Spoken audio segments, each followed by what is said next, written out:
দাড়ি রাখার ক্ষেত্রে নবী সাল্লাল্লাহু আলাইহি সাল্লামের নির্দেশগুলো হলো একেবারেই পরিষ্কার। তিনি বলেছেন আফুল্লোহা, তোমরা দাড়িকে ছেড়ে দাও। আর খুল্লোহা, এফা, এরখা, এগুলোর অর্থ হলো ছেড়ে দেওয়া, দাড়িকে লম্বা হতে দাও। তাহলে দাড়িকে লম্বা হতে দিতে হবে, এটাই হলো দাড়ি রাখার নির্দেশ।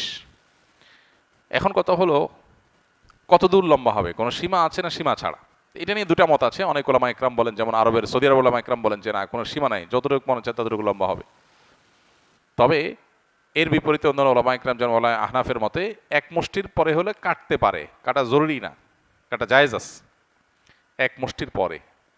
চতুর্দিকে এক মুষ্টি ধরার পর অতিরিক্ত থাকলে সেটা কাটা যায়। দলিল হলো সাহাবা ইকরামের অনেকেরই আমল, বিশেষ করে সহিহ বুখারীতে আছে যে সাহাবীদের কেউ কেউ এক মুষ্টির পর অতিরিক্ত অংশ তারা কেটেছেন। তো এখান থেকে বোঝা যায় যে এক মুষ্টির অতিরিক্ত অংশ হলে সেটা কাটা জায়েজ আছে, কিন্তু এক মুষ্টির নিচে কাটা জায়েজ আছে এটা প্রসিদ্ধ ইমামদের কারোর মত না। এরকম কোনো মত প্রসিদ্ধ ইমামদের কারণ নাই।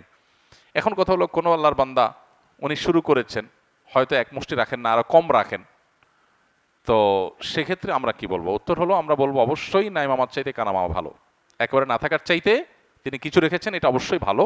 তবে তার পরিপূর্ণভাবে সুন্নার উপরে, যেই সুন্নার সুন্না হওয়ার ব্যাপারে, বরং সুন্না শুধু না যেটাকে ওয়াজিব বলেছেন ফুকাহা একরাম, সেটার ব্যাপারে কারোর কোনো তেমন কোনো ভিন্ন মত নাই, চারো ইমামরাই প্রায় একমত। সে বিষয়ে তার আরো বেশি যত্নশীল হওয়া দরকার।